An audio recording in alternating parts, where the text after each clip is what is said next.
दोस्तों, बारिश का मौसम चल रहा है और आप लोग काफी एंजॉय भी कर रहे होंगे। पर क्या आपको पता है, जिस बारिश के मौसम में हम लोग बारिश का आनंद उठा रहे होते हैं, उसी बारिश के मौसम में कुछ ऐसी एंटिटीज भी होती हैं जो कि एक्टिव हो जाती हैं और हमारे एंजॉयबल मोमेंट्स को एक हॉरिबल मोमेंट्स में बदल देती हैं। और वह बारिश का मौसम हमारे लिए बस एक डरावनी दास्तां बनकर रह जाता है।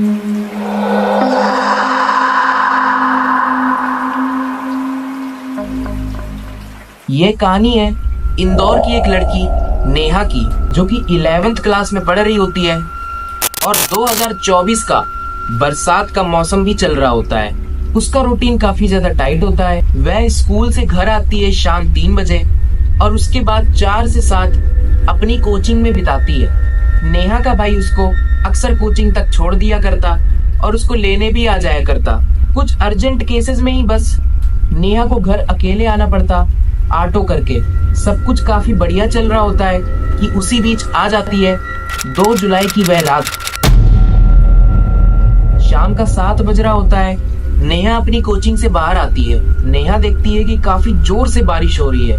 नेहा काफी इंट्रोवर्टेड टाइप लड़की होती है, तो वह किसी दोस्त के साथ घर जाना प्रेफर नहीं करती है और देखते ही देखते सारी भीड़ उसके सामने से गायब हो जाती है और अब नेहा ही बची होती है जो कि इस कोचिंग के बाहर खड़ी होती है, उस काले अंधेरे में, उस बरसाते मौसम में।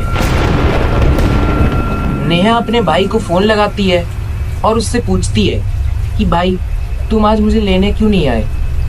काफी जोर से बारिश हो रही है, जल्दी से मुझे लेने आ जाओ।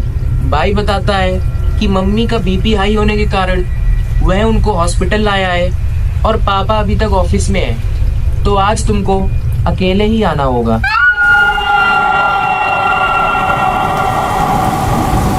नेहा कोचिंग से निकल के मेन रोड तक आती है, जहाँ से वह अक्सर ऑटो लिया करती थी।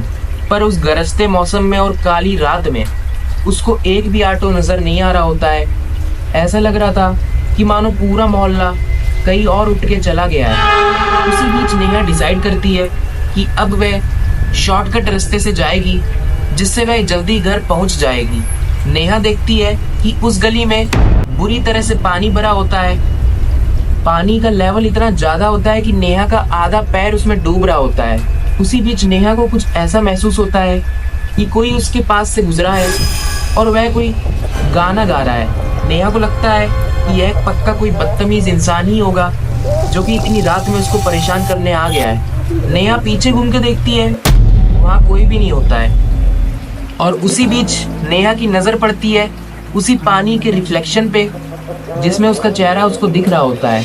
पर बात तो यह थी कि उसका रिफ्लेक्शन उसको देख के स्माइल कर रहा होता है।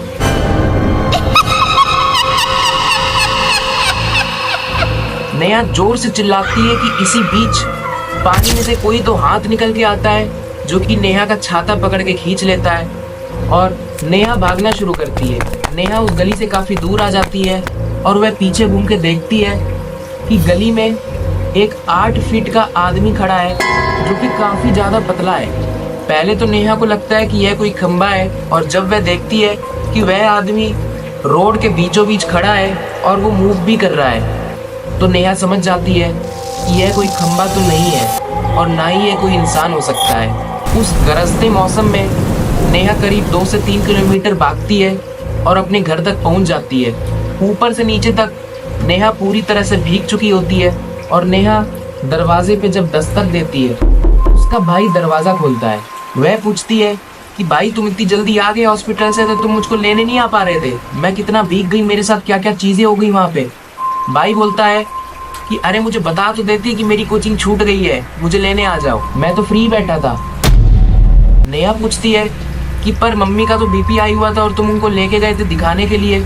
नेहा का भाई उसको अपनी कॉल हिस्ट्री दिखाने लगता है और बोलता है कि मेरी आज तेरे से बात ही नहीं हुई है, मैंने ऐसा कुछ नहीं बोला। नेहा भी अपने फ़ोन में कॉल हिस्ट्री चेक करने लगती है और वह देखती है कि उसने भी आज अपने भाई से बात ही नहीं करी थी। नेहा सोच में पड़ जाती है कि जब मैंने भाई को कॉल मिलाया था तो वह फ़ोन किसने उठाया था, और वह जो मुझे आदमी दिखा था वह कौन था? क्या यह सब चीज़ें इंटरकनेक्टेड थी? क्या यह कोई छलावा था